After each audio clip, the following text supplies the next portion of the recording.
Hello everybody, here we are back and let's simply get started from here on, and I hope you guys are doing great. Just I had to take a mini break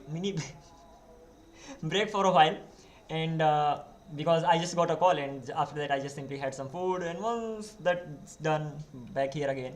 And because the explanation part needs to be done today itself, so we will just continue from there on, and this is how we are just simply gonna be going ahead with the things. I hope it's gonna be great, and I really appreciate that. I didn't really expect, but there were people in the live. Like most of the time I don't really check it because I'm just busy doing my own stuff, but yeah, it turns out that there has been many people, so thanks a lot for being here. And let me make it like this. First of all, let's simply delete this. I hope first of all I just want to share this, control A, control X in the group. This is the group, by the way. You can join too if you are new here. If you haven't joined this group yet, this is the group that you can join, and gonna be really helpful. I mean, and you will find many people here if you join the group. So yeah, why not? It would be great to just get in touch with you too. By the way, let's simply continue from here on and continue with the explanation part. This is mainly going to be the explanation part. So far we have discussed about many things. We have discussed about the authentication, and it turns out this is how we are gonna be going ahead. Okay, got it. And this auth route is done. Inside this we have discussed about everything just in the previous video, just that was just uploaded a while ago. Let's close this thing and let's start talking about this user routes. Inside this user route, there's only one route, that is the get profile, and I'm just simply gonna be getting my profile. And by now you already know that if the user is logged in, then we get request.is authenticated when using passport JS. So we are getting it here. From the request.user we are getting the user information. Once we have everything, we are even verifying that okay, I got the user information from the request. I'm still verifying whether the user actually exists in the database or not. Once everything is clear, I'm just simply gonna be returning the response from here and nothing else. So it should be quite easy peasy. And don't worry about this HTTP status. I just use a website. So what website? I just use the package that simply returns me the status codes automatically. So HTTP status OK means 200. So it just it is used for returning the status codes. Either you can write them manually or you can just simply use it. Even if you use it, it's not like it provides the status codes for all, so sometimes you have to write it manually as well. But yeah, it's useful, or it's good to know about this. I mean, what you lose, right? So this particular thing is done too. Lastly, we have file router. What is the use of this file router? This file router does nothing, rather just simply what happens here for the first time. Firstly, whenever this particular file runs, first of all I create a upload dir. What is upload dir? Uploading directory where the files should be uploaded. So I'm just simply saying current working directory process.cwd just simply gives you the current working directory plus uploads, and I'm using path.join. Path.join is mainly used for joining two paths. So current working directory plus upload folder, I am joining the path. So ultimately I will have the path for the upload dir. Once I have that, then using the fs module I will check whether this actually exists or not.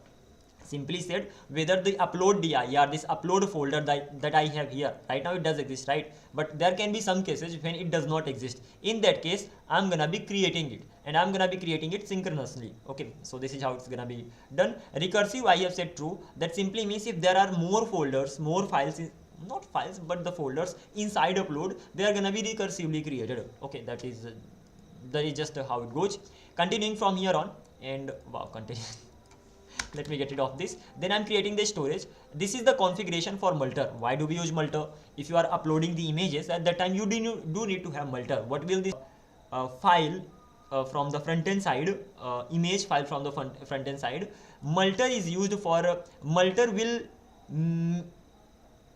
get that file available in the request object. So by default in the request object you don't get the file. When you use the multer, you will be able to access the request.file if there is only one file, or request.files. So you will be able to access the files when you use multer. Is multer the only one? No, there is a express file upload, there is multer, and there can be many more, but I just know about two of them. So I'm using multer over here. What it does, multer.disk storage, it simply creates the disk storage exactly where your file should be stored. So I'm just simply saying that okay, the destination is uploads. what is this first thing? This is the, I think if I'm not wrong, this is the error section. So if I just hover over it, so it just simply says that if there's any error, so just make it true, or right now I don't have any error, so that it is false. And the second part is the destination. Simply makes sense. Okay, whatever the destination of the folder should be, right now it should be uploads, that is here, so I am gonna be keeping it here. And once the destination is done, okay, what is the next thing? Then I will get the files. Of course I will get the files, and when I'm actually getting the files, then what do I have to do?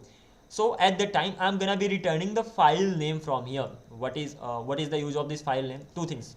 First of all, destination is clear. This is the place where the file should be stored. Second thing, how will that file be named? That file will be named like this. First of all, I have today's date. That date is going to be in milliseconds. So if you just log this, so you will get the date in milliseconds. Again, not even the date, rather time is starting from 1971 or something. Forget about that. But ultimately, you get the millisecond from really a long time. That is a fixed time. I forgot the exact year, but you get the time in the milliseconds. Simply said. Okay. After that, you are gonna be adding the file's original name. So at the end of the day, get plus file's original name, it will be saved inside. This is going to be the name of the file, whatever file you get over here. This is the thing done. After that, you are getting this object, or yeah, kind of I can call it object. So you just call this multer function, and inside that multer function you provide the storage. You can provide the storage like this, or shorter version like this as well. And once you got this upload function, so using this upload object, you can call array method on that. So array stands for multiple files, because if you are sending one file, so use upload.single. So there are many ways, and this is just a middleware. If you just see, so this is the route, got it. A post, whenever I try to post the data, at that time post the images and all, at that time I'm gonna be checking whether I have the image or not, and this particular thing is used for that, because of course this is for the upload. That simply means I will be sending the request, sending the files. When I'm sending the files, I'm simply saying upload.array files. What am I saying? There is gonna be a value called files that will contain all the files that I'm sending from the front end side. What is that file? Again, that is file that can be an image, that can be a PDF file, that can be anything, but I'm sending from the front end side. That is not a normal data, that is a file, and the name is actually file over here. The max value can be 10, like it can process more, max 10.